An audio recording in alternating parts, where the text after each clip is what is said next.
There is a version of you making decisions right now that you have never met. You think you are choosing your relationships, your reactions, your patterns. But Jung would tell you something uncomfortable. A part of you that you buried a long time ago is doing most of the choosing. Most people spend their whole lives trying to fix the surface. Better habits, better mindset, better routine. And some of that works for a while, but then the same pattern comes back. The same argument, the same self-sabotage right before something good becomes real. The same ceiling, no matter how hard you push against it. This video is about why that keeps happening and what Jung actually said to do about it. I've spent a long time studying his work on the shadow, and what I want to show you today is not just the theory, it's the mechanism, the actual thing running underneath your behavior that no amount of discipline has been able to touch. We're going to cover three things: how the shadow gets built, how it shows up without you realizing it, and how integration actually works in real life. Stay with me, because the third one is where everything changes. So let's start with how this whole thing begins, because it doesn't start in adulthood. It starts before you had words for any of it. When you were young, you expressed yourself in every direction. Loud, hungry, angry, proud, needy, wild. You weren't performing, you were just fully yourself. And then you started running an experiment you didn't know you were running. You watched which parts of you were met with warmth and which parts were met with a flinch, a silence, a punishment, a look that made you feel like something was wrong with you. And you did what any child does. You adapted. You took the parts that caused trouble and you buried them. Not because you were weak, but because you were smart. You figured out how to stay loved. The cost was that pieces of you went underground. Jung called the collection of everything you rejected your shadow. And here's the thing most people get wrong about that word. The shadow is not your evil. It is not your darkness as a moral failure. It is the repressed inventory of traits, emotions, needs, and instincts that you learned were unacceptable. Maybe you were punished for being angry, so you buried anger. Maybe you were shamed for needing attention, so you buried that need. Maybe your ambition made people uncomfortable, so you learned to shrink it. Those parts didn't disappear. They went underground, and from underground, they kept growing. But here is what makes the shadow so hard to see. It doesn't announce itself. It doesn't tap you on the shoulder and say, "Hey, this is me," the part of you that you rejected at age 7. It shows up sideways. It shows up in your patterns, and that's the second thing I want to walk you through, because this is where most people's lives are quietly being run. The most obvious sign is overreaction. When someone criticizes you and the response you feel is way bigger than the situation warrants, that gap in between what happened and how you responded, that's shadow material. The criticism didn't just land on your ego, it landed on something buried. Something you already believe about yourself that you've been working very hard not to look at. The reaction isn't really about the other person, it's about the part of you that got exiled. Then there's projection, and this one is sneaky. Jung noticed that we tend to see our shadow most clearly in other people. The traits you judge most harshly in others are almost always the traits you've rejected in yourself. If someone's arrogance makes you furious in a way that feels almost personal, ask yourself when you were punished for being too much.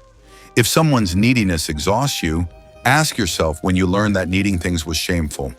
You are not seeing them clearly. You are seeing your own shadow reflected back and hating it there because you can't afford to hate it in yourself. And then there's the one that costs people the most, self-sabotage. You get close to something real, a relationship that actually works, a career that's finally moving, a version of your life that looks like what you said you wanted, and then something happens. You pick a fight, you go cold, you make a decision that quietly dismantles everything right before it becomes permanent. You call it fear of commitment, or bad timing, or just the way you are. Jung would say something more specific. He would say that the unconscious mind has decided that this level of success, this kind of love, this degree of visibility is dangerous. Because somewhere in your history, it was.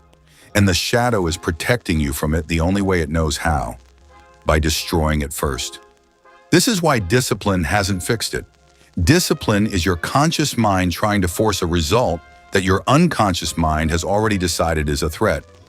You can push harder, You can optimize longer, but as long as half of you is working against the other half, the ceiling holds.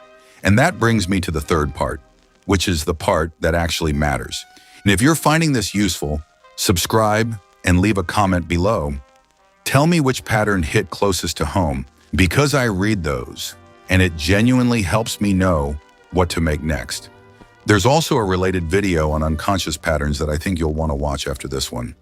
Now, integration. This word gets used a lot in psychology circles, and it usually sounds abstract, so let me make it concrete.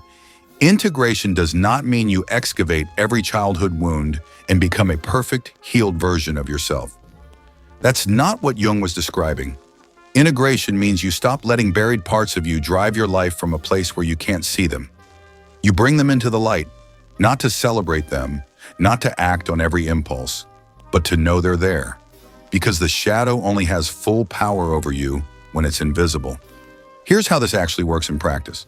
The next time you have a reaction that feels bigger than the situation, instead of explaining it away, you pause and get curious, not critical. Curious. You ask, what just got activated? What does this remind me of? What part of me is this protecting? You're not trying to psychoanalyze yourself into paralysis. You're just noticing. That noticing, done honestly, is the beginning of integration. The next time you catch yourself judging someone with unusual intensity, you turn that same lens inward, not to beat yourself up, but to ask, is this something I've rejected in myself? Is there a version of this trait that I buried because it wasn't safe to have? Sometimes the answer is no, but sometimes you'll feel something shift when you ask the question, and that shift is the shadow losing a little of its grip. And the next time you find yourself about to sabotage something good, and you will feel it, there's usually a restlessness, a sudden urge to blow things up. You name what's happening out loud. Literally out loud if you can. I'm about to self-sabotage because part of me believes I don't get to have this. That sounds almost too simple, but naming the pattern interrupts it. The shadow operates in the dark. Language is light. Jung said something that I keep coming back to. Until you make the unconscious conscious, it will direct your life, and you will call it fate. Think about what that means for a second.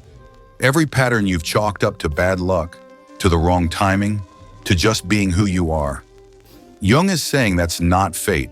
That's unconscious material running the show, while the conscious you watches and tries to explain it. You started this video thinking about discipline, or habits, or maybe just trying to understand why you keep ending up in the same place. And what I hope you're leaving with is something more useful than a new system to follow. The problem was never that you weren't trying hard enough. The problem is that a part of you has been working against you from the inside, and it's been doing it for so long that you stopped questioning it. You started calling it your personality. The shadow is not the enemy. It is the part of you that survived by going underground.